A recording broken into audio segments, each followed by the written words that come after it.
Bismillahirrahmanirrahim. Assalamualaikum warahmatullahi wabarakatuh. Sebagaimana yang telah dijadwalkan oleh sekolah, pada kesempatan ini pelajaran kita adalah fikih. Materinya tentang menyamak kulit mayat. Bismillahirrahmanirrahim. Faslun fi dzikri syai'in minal a'yanil mutanajjisati wa ma yatharu minha bittibaghi wa ma la yatharu.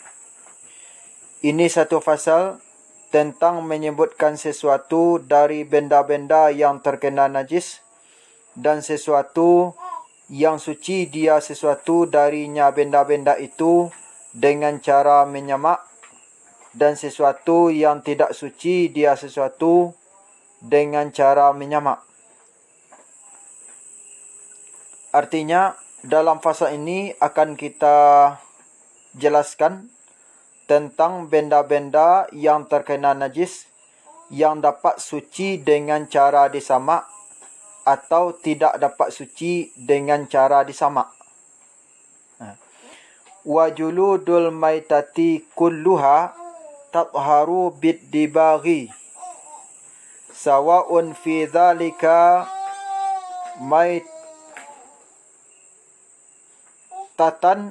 ma'kulallahmi wa ghairahu. Dan kulit-kulit mayat, keseluruhannya kulit-kulit mayat, suci dia kulit-kulit itu dengan cara menyamak. Bersamaan pada demikian menyamak itu,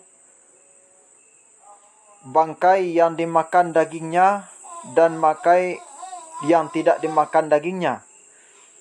Artinya keseluruhan bangkai dapat disucikan dengan cara menyamak. Baik bangkai yang kita samak itu dapat suci, yang dimakan dagingnya maupun yang tidak kita makan dagingnya. Yang kita makan dagingnya umpamanya daging kambing, daging sapi dan lainnya. Yang tidak dapat dimakan dagingnya adalah bangkai anjing misalnya, kemudian bangkai babi misalnya, dan bangkai-bangkai yang haram kita memakannya. Menyamak ini dalam artian bahasa kitanya adalah membersihkan bangkai yang sudah atau binatang yang sudah mati. Apa umpamanya ketika kita sudah menyembelih sapi untuk korban misalnya, bagaimana dapat suci setelah disembelih? Itu yang disebut dengan cara menyamak. Tapi cara-caranya ini ditunjukkan oleh ulama fikih kepada kita. Apa caranya? Wa kaifiyatud dibghi ayyan za'a fudulal jiddi mimma ya'finuhu minat dami wa nahwihi bi syai'in harifin ka asfin walau kana al harifu najasan kadzarqi hammamin kafafit dabgi. Dan cara-cara menyamak kulit mayat adalah bahawa melepaskan dia seseorang akan kelebihan-kelebihan kulit dari sesuatu yang menutupi dia sesuatu akannya. Kulit nyatalah dari darah dan seumpamanya darah dengan sesuatu yang kelat seperti kayu ampas. Sekalipun ada yang kelat itu berupa najis seperti kotoran burung merpati, telah cukup dia kotoran burung merpati itu pada menyamak. Artinya cara-cara menyamak kulit mayat, baik yang akan kita makan dagingnya atau yang tidak, yaitu dengan cara menghilangkan darah dan yang sejenisnya dari kulit mayat tersebut. Menghilangkan darah dan yang sejenisnya dari kulit mayat tersebut. Dengan apa kita gunakan? Kalau di sini dijelaskan oleh pengarang dengan menggunakan sesuatu yang kelat. Sesuatu yang kelat. Sekalipun sesuatu yang kelat itu berupa najis seperti kotoran merpati. Ini dapat kita gunakan untuk menghilangkan itu. Kalau di negeri kita cara menghilangkannya yaitu dengan air. Ya. Dengan air yang suci dihilangkan itu. Kalau kita gunakan kotoran merpati untuk menyamak, menghilangkan darah dan sejenisnya dari kulit mayat itu, maka itu sudah cukup untuk menyamak. Berarti hewan atau binatang yang halal untuk dimakan sudah bisa untuk dimasak untuk dimakan. Kulit mayat apa yang tidak bisa disamak? Illa jildal kalbi wal khinziri wa ma tawallada minhuma aw min ahadihima ma'a hayawanin tahirin fala yatharu bid-dibaghi. Kecuali kulit anjing dan kulit babi dan kulit binatang yang telah terlahir dia binatang dari keduanya anjing dan babi atau dari salah satu keduanya anjing dan babi. Artinya dari sekian banyak bangkai yang sudah mati yang tidak dapat disamak, yaitu kulit anjing dan kulit babi. Jelas dalam Islam memakan daging babi, memakan daging anjing hukumnya adalah haram. Berarti untuk menyamak pun terlarang. Tadi dijelaskan kepada kita yang disamak itu binatang yang dimakan dagingnya, binatang yang tidak dimakan dagingnya. Salah satu dari binatang yang tidak dimakan dagingnya atau haram memakan dagingnya yaitu anjing dan babi. Walaupun anjing dan babi juga tidak bisa disamak kulitnya. Begitu juga kulit dari binatang yang terlahir dari anjing dan babi. Atau kulit binatang yang terlahir binatang itu dari anjing atau babi. Beserta hewan yang suci. Misalnya anjing kawin dengan kambing. Lahirlah kambing umpamanya. Berarti kambing ini lahir dari pasangan anjing dan kambing. Berarti kambing yang lahir dari babi dan kambing ini tidak boleh disamak dagingnya. Itu. Kemudian wa asmul maitati wa sya'ruha najasun.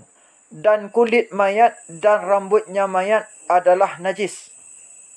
Wa kadza al-maitatu aidan najasatun. Dan seperti demikian bangkai akan sempurna juga najis. Wa urida biha azailatul hayatu bighairi zakatin syar'iyyatin. Dan telah dimaksud dengannya bangkai di sini yaitu yang hilang nyawanya dengan sebab tanpa disembelih secara syarak. Artinya kulit tulang mayat apapun mayatnya, apapun bangkainya, rambut mayat atau rambut dari bangkai apapun bangkainya itu adalah najis. Begitu juga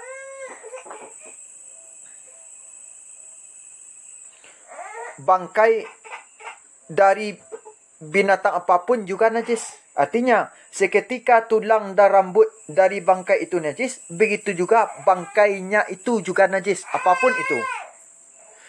Kenapa bisa menjadi najis bangkainya? Kenapa bisa tulang dari bangkai itu najis? Kenapa rambut dari bangkai itu bisa najis? Berarti di sini barangkali penyembelihan dari binatang yang sudah menjadi bangkai ini tanpa dilandasi dengan sembelihan syarak. Dalam agama kita diajarkan menyembelih binatang itu harus menyebut nama Allah. Rupanya ada orang yang menyembelih binatang itu menyebut nama selain nama Allah. Berarti rambut dari binatang yang sudah menjadi bangkai, tulangnya, begitu bangkainya itu juga najis. Kalau najis bagaimana? Itu terlarang dimakan. Kemudian wa fayustasna hina idzin janinul muskati idza kharaja min batni ummihi maitan. Maka dikecualikan pada seketika itu, artinya tulang bangkai, rambut bangkai, bangkai itu najis, dikecualikan dari sini pada seketika itu. Dari sini janinul muskati, janin dari binatang yang disembelih. Janin ya dari binatang yang disembelih, apabila keluar dia janin itu dari perut ibunya. Janin nisbah bangkai. Jadi janin yang keluar dari perut ibunya, seketika induknya ini disembelih, lalu janin ini mati lantaran induknya disembelih, tidak tergolong kepada najis lagi. Kenapa? Lianna zakatahu fi zakati ummihi, karena bahwasanya sembelihan janin ini pada sembelihan ibunya. Artinya apa? Kenapa janin ini menjadi bangkai? Dia tidak menjadi bangkai karena ibunya disembelih, akhirnya menjadi bangkai. Kenapa janin ini mati, meninggal? Karena ibunya kita sembelih yang sudah mati. Itu. Jadi walaupun seperti itu, janin ini tetap tergolong tidak najis. Jangan kita berpikir ibunya, induknya yang kita sembelih lalu sudah menjadi bangkai. Anak janin yang berada dalam perutnya berarti bangkai pula ketika sudah mati. Jangan fikir seperti itu. Janin yang berada di perutnya ini, walaupun induknya sudah mati dan janin ini sudah mati, janin yang sudah mati ini tidak masuk lagi kepada bangkai. Kemudian wa kadza ghairuhu minal mustasnayati al-madhkurati fil mabsutati. Dan seperti demikian dikecualikan yang selainnya janin dari pengecualian-pengecualian yang akan disebutkan dalam kitab-kitab yang dipanjang lebarkan. Selain dari janin ini, terdapat ada pengecualian-pengecualian lain lagi yang akan disebutkan dalam kitab-kitab fikih selanjutnya. Kemudian, summastasna min syi'ril maitati qawlahu illal adamiyya ay fa inna sya'rahu tahirun kamaitatihi. Kemudian telah mengecualikan dia pengarang dari rambut bangkai, dari rambut mayat, akan perkataannya pengarang kecuali manusia atau anak Adam. Artinya maka sesungguhnya rambutnya manusia itu suci sebagaimana bangkainya manusia. Artinya kita sebut tadi tulang dari mayat, rambut dari mayat najis, kecuali rambut dan tulang dari manusia. Artinya tulang manusia, rambut manusia, bangkai manusia itu tidak najis. Demikianlah pelajaran kita pada kesempatan ini. Untuk Google dapat kita lihat dalam Google Classroom. Assalamualaikum warahmatullahi wabarakatuh.